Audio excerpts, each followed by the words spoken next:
Allen Lund Company, 47 years young and a proud sponsor, wishes OOIDA all the best as you celebrate 50 years.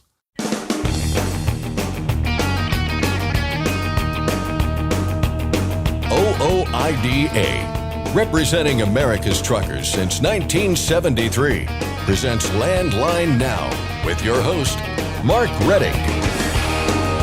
The Federal Motor Carrier Safety Administration plans to study detention time in the trucking industry. I'll discuss that and more with OOIDA Director of Federal Affairs, Jay Grimes. Also on today's program, a Texas man got the surprise of a lifetime when the truck he grew up playing in popped up unexpectedly on social media. Landline Now's Ashley Blackford speaks with the man about the significance of the rig and how he was able to reunite with his grandfather's old truck that he hadn't seen for more than 3 decades. But first, the news with Scott Thompson. Thanks, Mark. Our top story today. Freight hauled by trucks across U.S. borders was up in June, but also down depending on how you view the data. The Bureau of Transportation Statistics says truck freight valued at more than $88 billion was hauled across the borders in June. That's up more than 6% compared to June of 2022, but down less than 1% from May. Cross-border trucking fared better than other modes of transportation in June, which recorded a combined 5% decrease compared to a year earlier. Sales of new Class 8 trucks continue to climb compared to last year. Ward's Intelligence says manufacturers sold more than 21,000 units in July, up 2.5% compared to July of last year.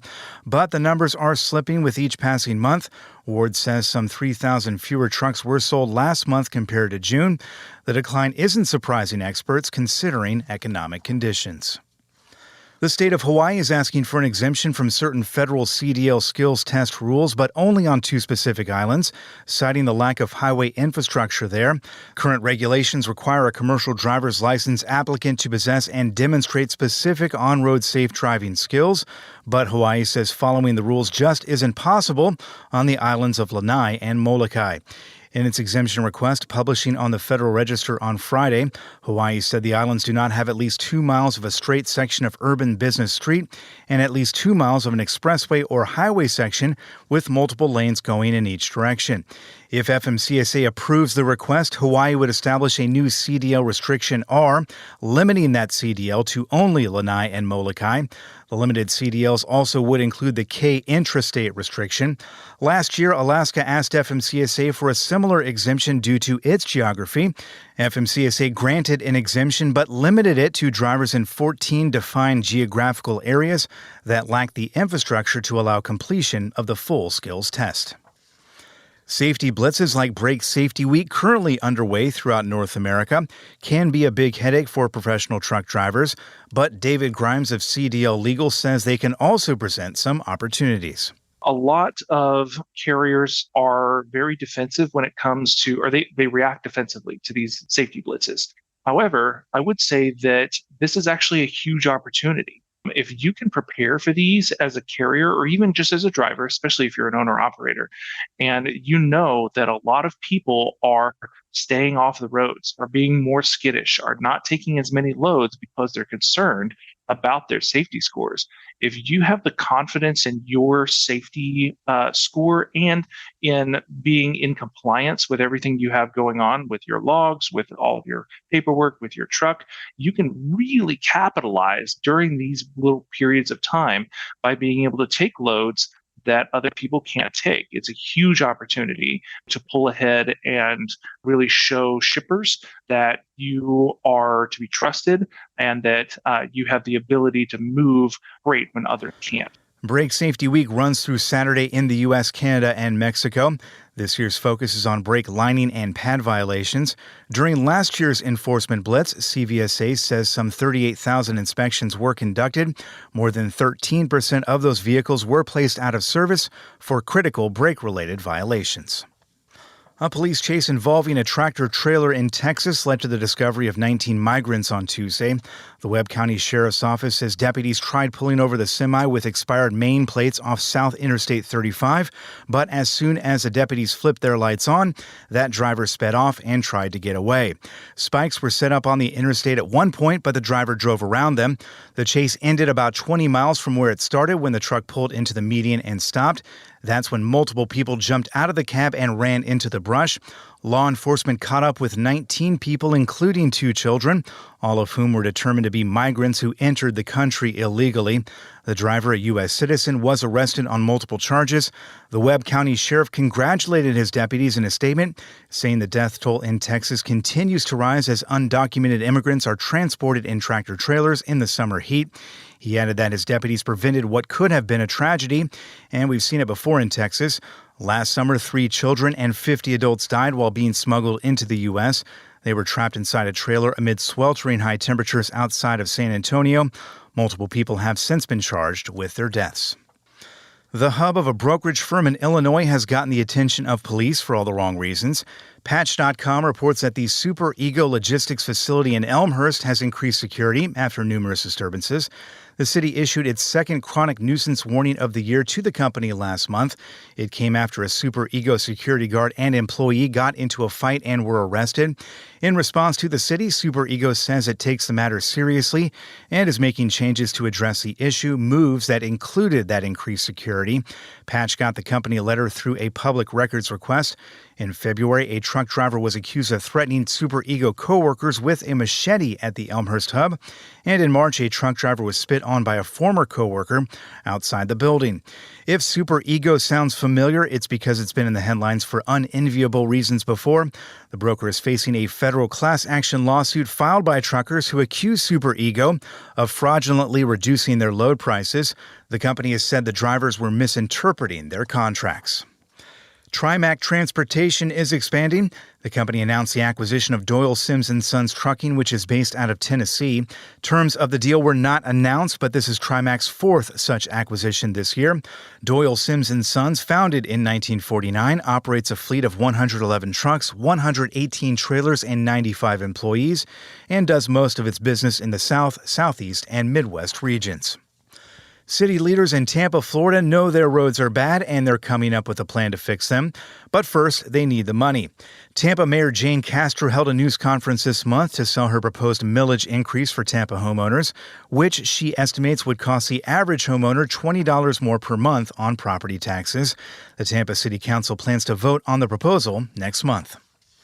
Meanwhile, also in Tampa, 11 trailers went up in flames at a truck yard earlier this week. Hillsborough County Fire Rescue says the fire began after an electrical wire fell and ignited one of the trailer's tires. Firefighters had to wait for the power to be cut before taking action. No buildings were damaged in the fire and nobody was hurt, but those trailers were destroyed. The Port of Houston is hosting a trucker safety meeting next week. Topics on the agenda include general safety, safety updates, terminal updates, and environmental reviews. The meeting starts at 2 p.m. on Wednesday, August 30th at the San Jacinto College Mass Timber Building. Space is limited, so Port of Houston is asking those interested to RSVP ahead of time. And finally, 2 new Love's locations just opened up in central Colorado and southern Texas, adding several dozen truck parking spots to these areas. The new Love's in Cotulla, Texas is located off Interstate 35 at exit 65. It includes 97 spaces and 9 diesel bays. The other in Canyon City, Colorado, off 4 Mile Parkway and U.S. Highway 50, has 54 truck parking spots and 6 diesel bays. That Colorado location will also be home to a Love's RV stop that is scheduled to open in September. That's Landline Now News for today. I'm Scott Thompson. Thanks, Scott. Next, I'll discuss an upcoming study of detention time with OOIDA Director of Federal Affairs Jay Grimes, and Ashley Blackford has the story of a man who rediscovered his grandfather's truck. We'll be back in just a moment with more of the show. I'm Mark Reddick, and this is Landline Now. Thanks for listening. Be sure to like and subscribe. If you want more content, go to landline.media to get updated news, information, and archived editions of our show. Once again, that's landline.media. Forget miss accuracy, weigh your truck on a cat scale. When you weigh on a cat scale, you get a no excuses guarantee. You can now save time weighing by using your smartphone. Find out more at weightmytruck.com. Since you started, what you've loved about trucking is the freedom. Heading out on your favorite route, a good driving song, and thinking about truck insurance. Well, maybe not that last one, That's why we're here. At OOIDA, we have a full range of truck insurance products, expert advice, and great customer service, helping you get the right coverage for your operation. Go to OOIDA.com because your job is to drive. Our job is to help with everything else.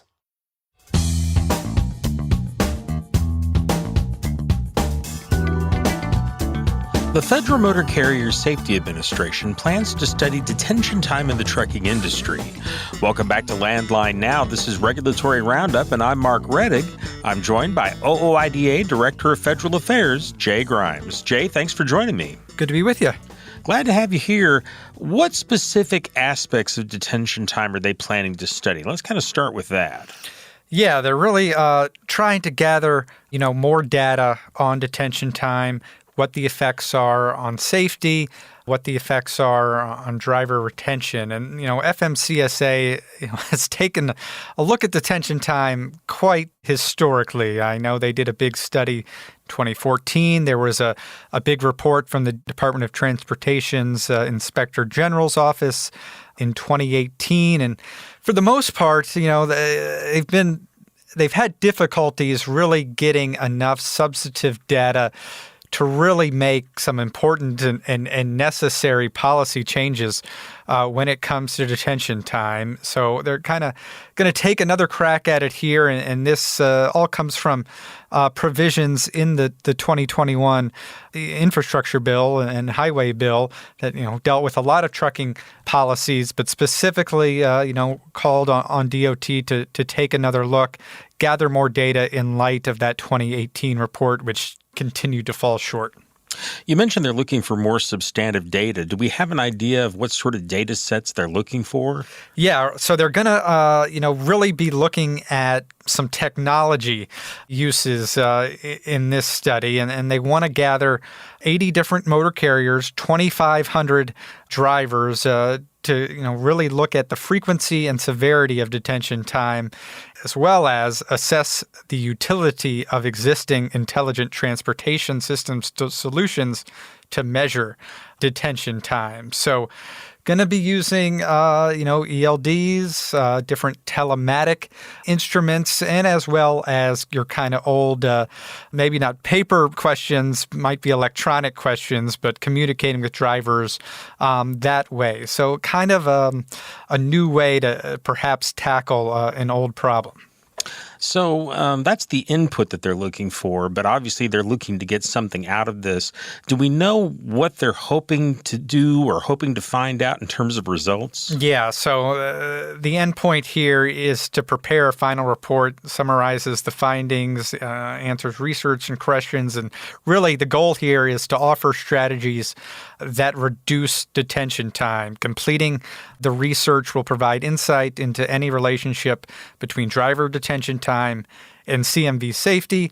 Additionally, the findings can contribute to a more complete understanding of these issues and facilitate private sector decisions that lead to reductions in detention times and improvement in safety and supply chain efficiency. So, yeah, kind of some government speak there to really, kind of crack down on the causes of detention time, how prevalent it is within the industry, and what steps can be taken, not only from FMCSA and the public policy side, but also from private industry in collaboration with FMCSA. Of course, long-standing problem. I believe the 2018 Inspector General report came back and said that even a 15-minute increase in detention time increases the average expected crash rate by 6.2%, and the detention time, the costs in between $1.1 and $1.3 billion each year, and that was 5 years ago. And we know there really hasn't been a whole lot done to reduce detention time in that period. So, again, a critical problem here within the industry. FMCSA is kind of use this excuse where they don't have the necessary data to make any policy changes or to implement new provisions to address detention time.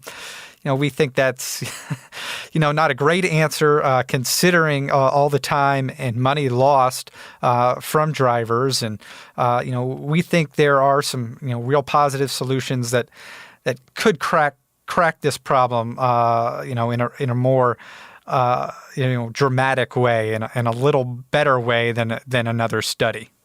I know that OOIDA will be filing comments on this, of course.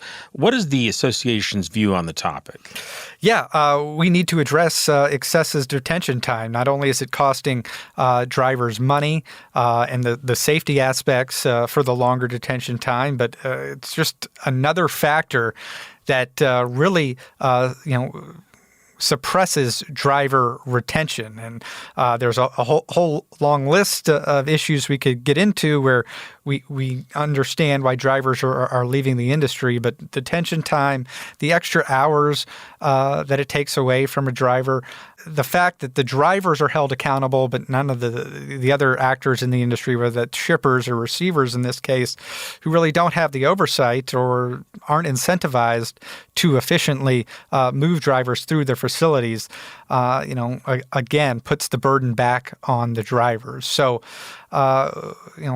we think there's a few different things that need to happen. One of those mainly is valuing a driver's time. We think that can be done through the repeal of the Fair Labor Standards Motor Carrier Exemption Act, which we think would dramatically, put a little more pressure on some of these other actors to move drivers through their facilities if they're forced to pay those drivers for the time that they spend waiting.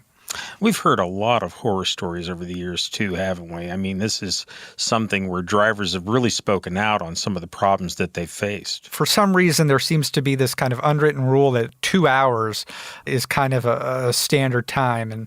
But in some of the stories you mentioned, it can be much longer than 2 hours where drivers are stuck having to wait on the shippers and receivers and can be days at a time.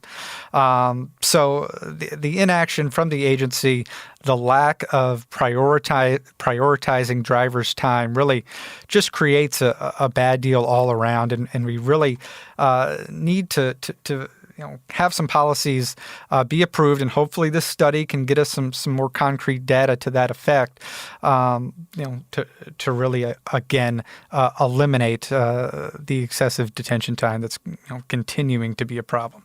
So is this something that truckers can comment on? And if so, how can they go about doing that? Yeah, the comment period is now open. You can go on regulations.gov and look for docket number FMCSA-2023-0172, and we'll post links, on Landline, and probably have some information up on fightingfortruckers.com as well. And really an opportunity for drivers to provide feedback on how this information is going to be collected. Is this latest study going to be sufficient to accomplish some of the objectives that FMCSA has laid out, or is the information collection, too reliant on some of this new technology, and is only going to be, collecting information from drivers that have ELDs on their truck? So a lot of questions that need to be answered before FMCSA starts, officially collecting this data as part of their latest detention time report.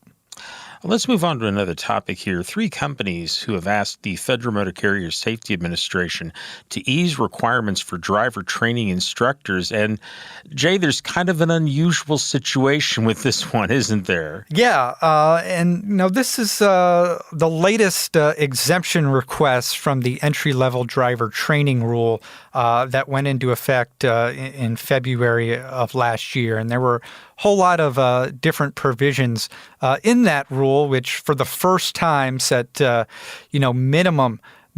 minimum, standards for entry-level driver training. Among those was that CDL trainers needed to have 2 years of driving experience. And we thought this was necessary, that you had experienced trainers who could, effectively teach the entry-level driver training requirements. And, we've seen some requests from different training schools and different carriers asking for an exemption from that requirement, and this is another one here. And earlier this year, these three organizations, Millis Transfer, Heartland Express, and Contract Freighters, had asked FMCSA to allow them to use entry-level driver training instructors with only 1 year of experience rather than the 2. And FMCSA opened up a 30-day comment period at the end of July. And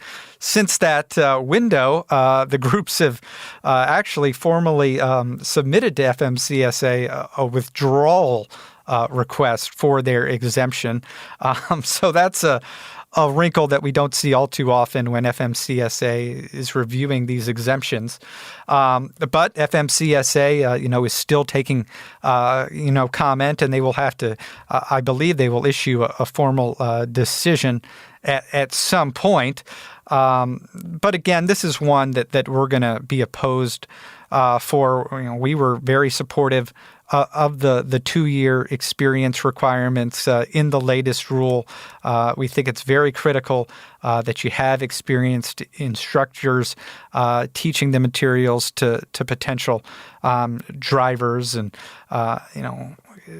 to really understand the challenges that the new drivers are going to be facing when they're out on the road on their own.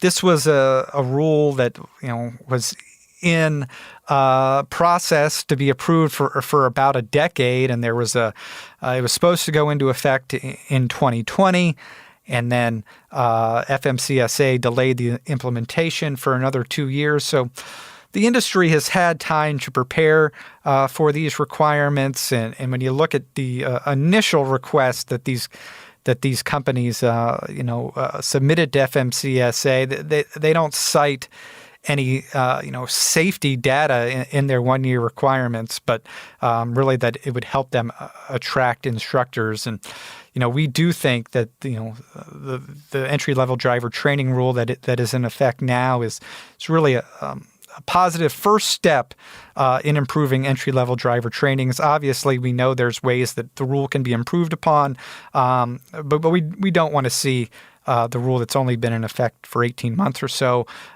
start be chipped away at through these various exemptions. And for the most part, FMCSA has denied many of the exemption requests that have been proposed so far.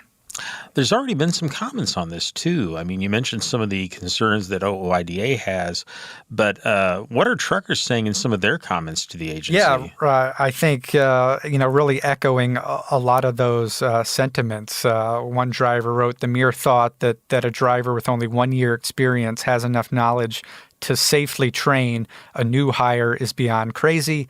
The current standard of 2 years is barely enough time for a driver to learn to be safe." And, perhaps that's one area where this rule can be improved, is that drivers can have more experience. We always cite that there's no minimum number of required hours as part of the entry-level driver training rule that's currently in place. And certainly we want to see that amended as we get more data and more feedback now that the rule is on the books. And, other drivers stated that putting inexperienced drivers in the seat, training inexperienced drivers is a bad idea. So I think a lot of the comments that have been submitted so far kind of speak to that and are opposing the exemption request. We will be doing the same, and this comment period is open till Monday, August 28th. Okay, and we'll have a list of some information on where you can comment on our website, landlinenow.com.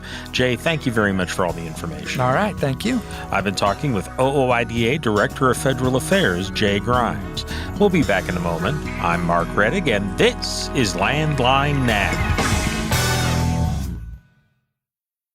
You trust PrePass for more bypasses? Now let PrePass help with tolls. PrePass toll service means lower cost, one invoice for all tolls, and fewer violations. Created by truckers for truckers. Call 877-878-5970 or go to prepass.com. Attention all truckers, Dean Michael, the tax doctor here. I want to talk to you about those dreaded tax problems. I know you want to keep on trucking and not even think about them, but let's face it, they're not going away all on their own. You need professional help. I've been helping truckers put their tax problems in the rearview mirror for years. I can help you too. Call me now for a free consultation at 888-557-4020 or go to mytaxhelpmd.com. It's like I always say, keep your eyes on the road, I'll keep mine on the IRS. 888-557-4020. Landline Now, welcome back. Childhood nostalgia is something many of us experience, but what if the thing you idolized as a kid popped up unexpectedly 3 decades later and you got to relive a memory you never imagined would happen again? That's what happened to a man in Texas. Daryl Caldwell Jr. joins me now. Growing up, Caldwell spent hours playing on his grandfather's 1972 Peterbilt. In the early 90s, his grandfather sold the truck. Caldwell never imagined he would see the beloved truck again until an unexpected post popped up on Facebook. So I would go down and hang out in Houston with my grandfather and just sit in it for hours. Like that was my thing. Anywhere from 2 to 3 to 4 hours just sitting out in the heat. Just imagining going wherever he was going, or just, being able to haul a load or whatever. Not being able to see over the hood, and just, but just being in the truck, the smells and all that. And I think around the early 90s, he sold it. I want to say 91, 92, he sold it. And I did not get to say, my formal goodbye. He had purchased another truck. It wasn't the same, though. It was not engine room. And so I kind of had my own little funeral for it in my mind. Would never be able to see it again. I'm thinking that it's parted out and that it's totally destroyed maybe or something like that. But somebody had posted a picture saying they were looking for a little window Peterbilt, which is what my grandfather had. And they posted the picture of his truck. But this is a modern picture. This is literally, I think, a year-old picture of it. And so after that, I just lost it. I dropped my phone and because I couldn't believe what I was seeing. And then finally picked my phone back up and was like, no, that's it. I started looking at the markings, and his initials were still on the door. The name of the truck engine room was still painted on the hood. There were just very, very small details about that truck that I remembered because literally I crawled all over it when I was younger. But I tried to reach out to that young kid. I think he was 16 at the time. And I got no reply, but there was one guy in particular that had the number of the gentleman who owned it for the last, I think, 28 years. And I reached out to him. He lived in Baton Rouge, and he basically told me that he purchased it, the same dealership my grandfather sold it to in Houston. And for the last almost 30 years, he had been storing it in his garage shed, and he would just do parades with it. Wow. And so it was crazy because I literally had a route that took me through Baton Rouge for 6 years, and I never knew it was there. So I would pass it going to Metairie, New Orleans area every week, and never knew it was there. So even with that, when I reached out to that gentleman, he told me that he had just sold it. So we're back in the dark again. When there was some light with it, I know where it was. It's still alive. It's still the same. But now he sold it, and he doesn't know where it is now. So we go back dark again, and the emotions go up and down with that because I'm I was this close. I know it's still out there, but I don't have the opportunity to actually still see it. I think a year later, I want to say maybe a year and a half, Charles Jarvie, who's friends with another one of his buddies who actually owns the truck. And he reached out to me. He said, hey, I know where this truck is. If you still want to see it, it's still alive and well. So from there, we kind of back and forth on Facebook Messenger, about possibly ways to actually see it and come and see it. And Nick Nelson, another buddy of Charles Jarvie, he usually holds a annual farm bash at his house. And so Charles was like, yeah, he talked to Nick, and they were going to have the truck there at the farm bash. This is all in Minnesota. And I'm thinking to myself, that would be pretty cool to go see it. But again, I don't know anybody there. it would just be a perfect strangers meeting with his truck, which is highly unlikely, which almost never happened. The fact that the truck is still in the same condition that it was when I took that picture is still crazy. But he sent me pictures of it, and I've been working on it, trying to get it ready for that particular farm bash. Yeah, I guess from there, planned. My wife and I started talking about it, and I was kind of, nervous, apprehensive with emotion, just not really knowing, am I going to break down in front of everybody? Am I going to keep it together? Those types of things all going through my head, because I was like, it's one of those deals where I don't really know anybody else.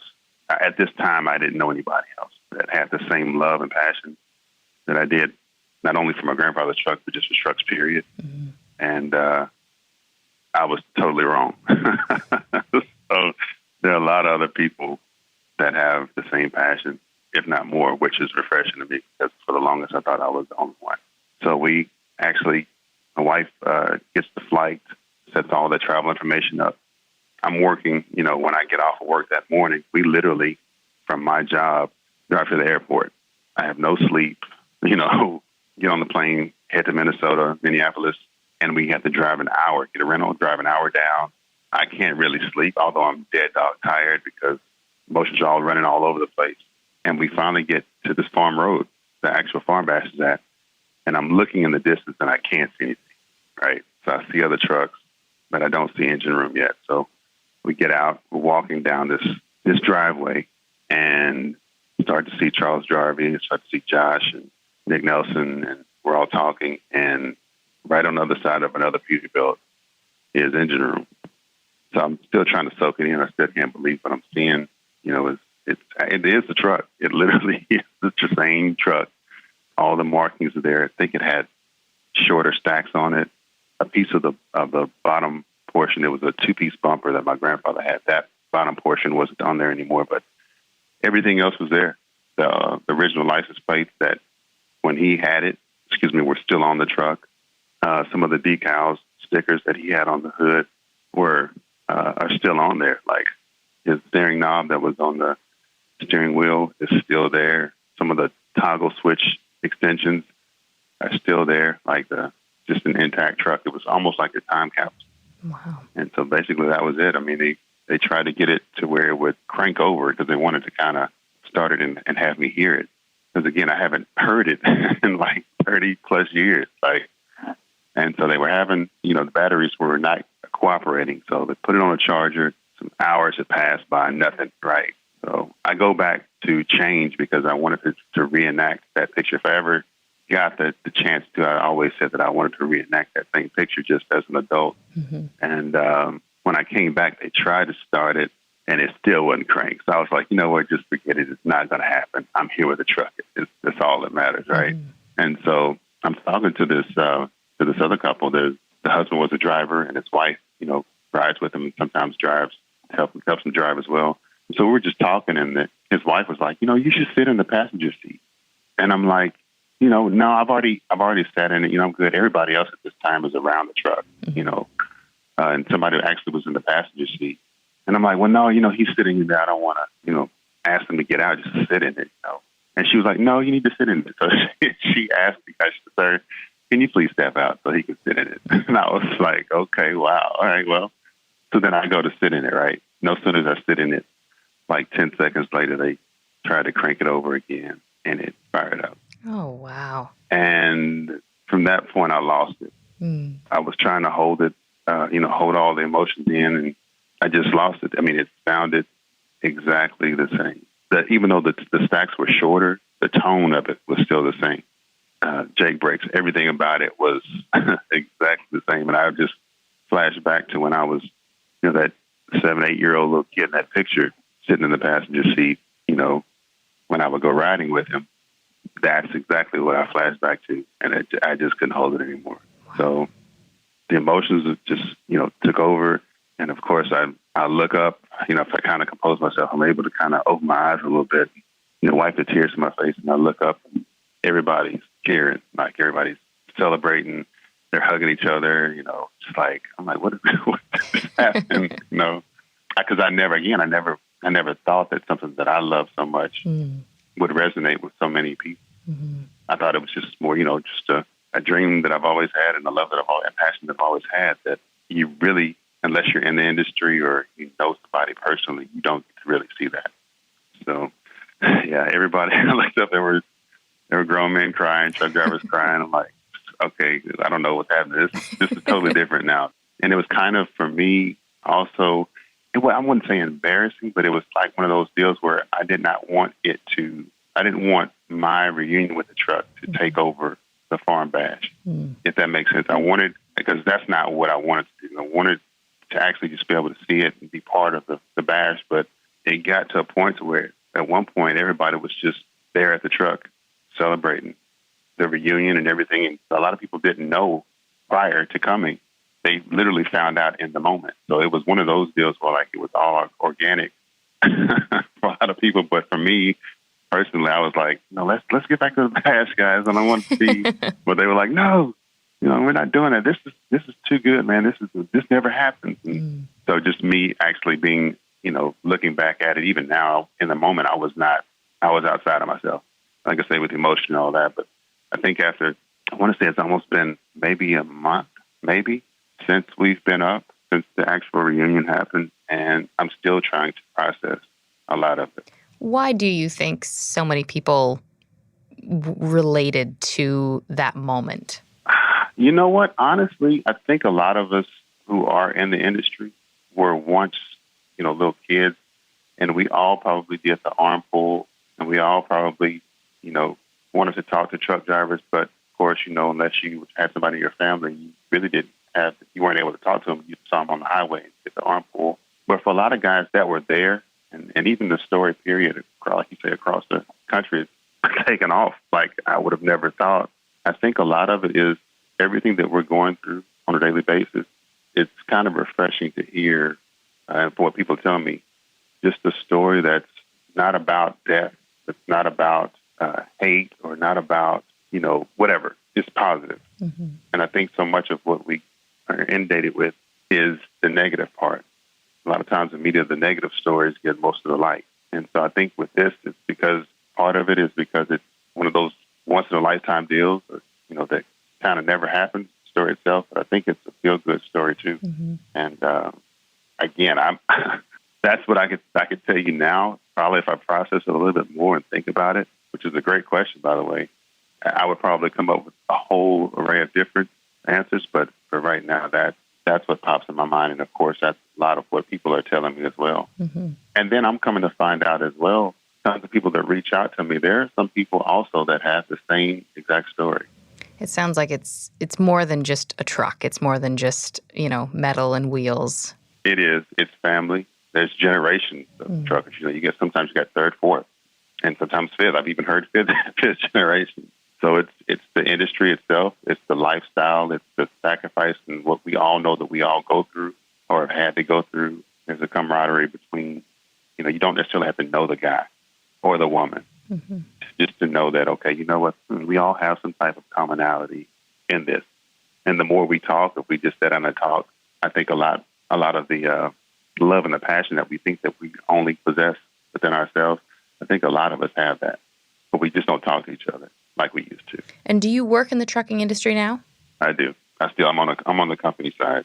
I bought my own truck, ran it for a couple of years, and found out real quick that that's not the side that I need to be on, which gives me that much more respect for the guys and women who actually are out there doing it. It's not easy.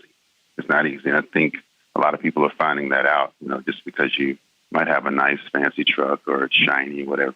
It's bigger than pipes and paint and spread axles. No, it's a business. And I think that part of it is lost too. I think that the business side is really overseen more so than people want to see paint and chrome. That was Daryl Caldwell Jr. talking about how he discovered his grandfather's 1972 Peterbilt on social media. Stay tuned to hear more from Caldwell coming up.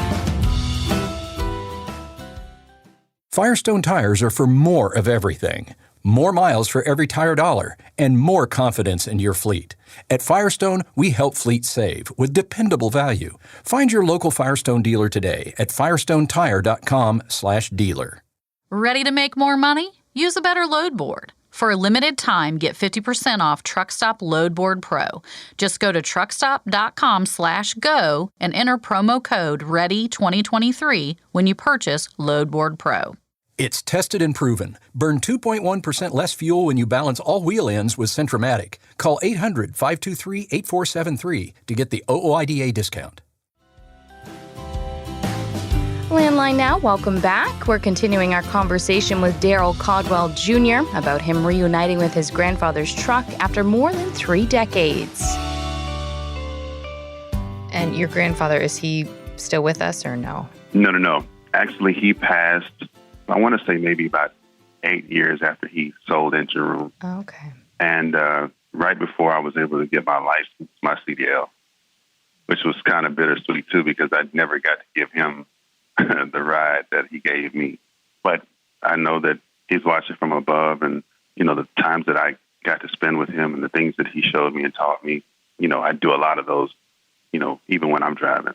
So a lot of the things that he instilled and showed me, I still try and carry those on. Mm-hmm. Even with me training, other drivers, those types of the skill sets that he kind of instilled in me, I try and share those with others as well. What do you think he would think about you, finding his old truck and going to see it? Honestly, I thought about that. I think he would be just as in awe as I am of everything, that's going on. Because I'm pretty sure that when he sold it, he never thought he would see it again either. I mean, especially in the same tack that it's in. His initials literally are still on the door. So I think his mind would be blown. Like, I think he would have a few choice words. I can see him now with his coffee cup with coffee in it and his beverage of choice mixed in with it, sitting with on the front patio with his favorite best friend, Freeway, was his dog, and just talking about trucks. Mm-hmm. I think he would totally love it, and probably would be able to give you way more stories and intricate details as much as I have been in and out of that truck and, the sleeper, and I tried to pull the engine over, but when it was over, I would crawl on top of the engine, just every inch of that truck. He could probably tell you 1,000 other details and have more stories about that truck than I could ever tell. It's pretty incredible that it was in the state that you found it in with his initials still there. Were you surprised by that? To say I was surprised would be an understatement. The way that the industry is, when a truck is purchased from a previous owner, the new owner wants to make it his or her own. Mm-hmm. And, for the initials are personal. That'd be no different than me, purchasing a car with, another guy's name and headrest, and I leave his name and headrest. Mm. It's kind of unheard of. And again, I really don't know how to explain it or why the previous owners left it the way that they left it, but I'm grateful for it because I actually had an opportunity to kind of get that closure. And I'm not saying closure's in I'll probably never see it again, but if I never saw it again, I've actually been able to get that closure that I didn't have when my grandfather sold it. Mm-hmm. But for the industry, even as far as automobiles, period, cars, pickup trucks, classic cars, people want to take them and, make them their own. There's nothing worse than a guy going down the road and somebody lights up on the CB and said, "Hey, that's so-and-so's old truck." It's kind of one of those deals where you kind of want to make it your own, and I cannot explain it. But like I said, I am totally grateful that I'm actually able to see it, or was able to see it that time in Minnesota.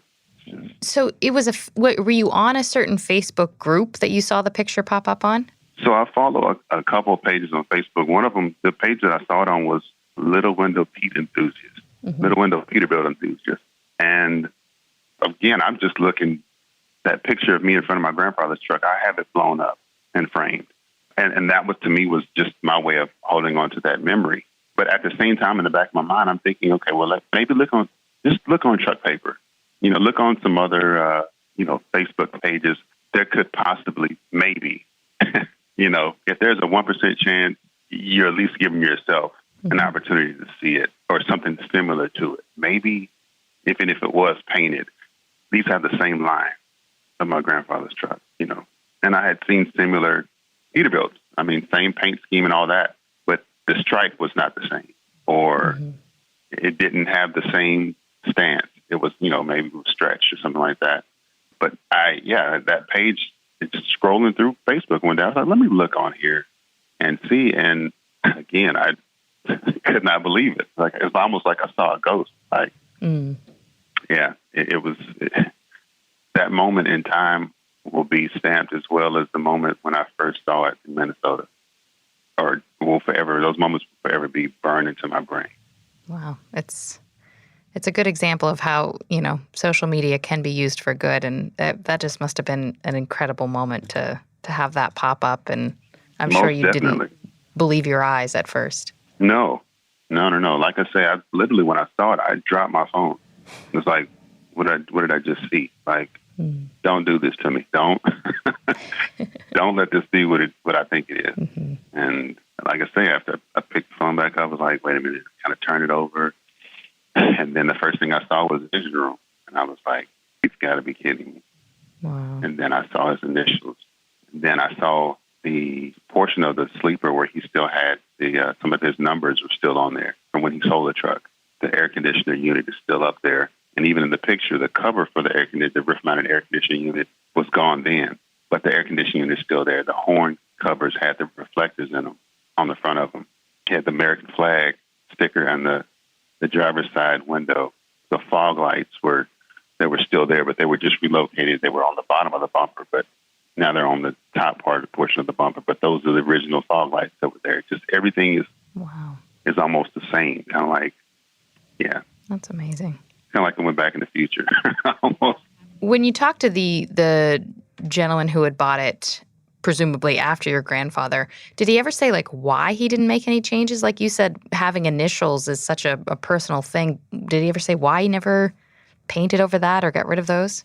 I did. I was like, for him, it was more so he just liked the way the truck looked. He said, I saw the initials there. He said, I didn't know who PC was. He said, but it was something about it that just fit the truck. The whole thing, the engine room. And he said just the way the truck sat, it was just perfect. And he basically bought it and stored it. And like he told me, he just did parades with it and replaced, some mechanical things like airlines. I think he replaced the air compressor on it or something like that. But some of those, even that, I think the compressor was newer on it. When we were actually in Minnesota, I was talking with Nick and Charlie were there with me, and I was just talking to him about it. I remembered my grandfather having a Cat engine in it, but at the same time, I also remember my grandfather saying that he painted it. So I was trying to figure out, did he paint that Cummins Cat yellow so that when he blew by people, because he did, it was a 100-mile truck, 100-mile-an-hour truck. Back then. Wow. He did a lot of hot riding to it. I think and I still to this day, maybe somebody in the comments can kind of attest to this and kind of tell me what actually it is. But he said something about when he redid his transmission that he turned his reverse gear around. I think that made it an overdrive or where it's on the dash. Not really sure about that. But at that point, he did some other things with his race rear end and stuff like that. And it was a 100-mile-an-hour truck. And it would flat out run. So I think with him painting, I think maybe he painted like the oil pan and some parts on the engine. So if you lifted the hood or whatever, people would be like, oh, it's a Cat. But literally he was whipping them up for the comments. And back to what I was saying about Charlie and Nick and I were looking at the engine. I was showing them pieces of the engine that still had the yellow Cat paint on it to this day. Wow. So that type of stuff is, again, I don't know why, but I can't find any other words to describe it other than mind-blowing. Try not to get choked up about it, even talk about it now. But just to be able to see it and have it in that condition that it's in is unbelievable. That was Daryl Caldwell Jr. talking about being reunited with his grandfather's 1972 Peterbilt. For Landline Now, I'm Ashley Blackford. That's our show for today. Be sure to tune in tomorrow. Have a great night and stay safe.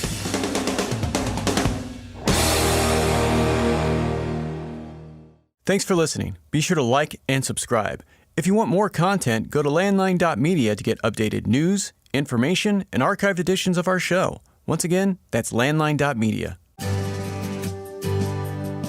I'm a dad, a son, a husband, wife, I'm a writer, photographer. I farm. I'm a veteran. I love old cars, fishing, my kids, chrome, and I am a professional truck driver. And together we are OOIDA. OOIDA was founded by truckers to stand up and speak on behalf of truckers. We've done that by combining the individual voices of our members into a single, powerful voice. Protecting your interests, defending your rights. Join us! Make your voice heard. Join OOIDA, the Owner-Operator Independent Drivers Association. Call 1-800-444-5791 or visit OOIDA.com.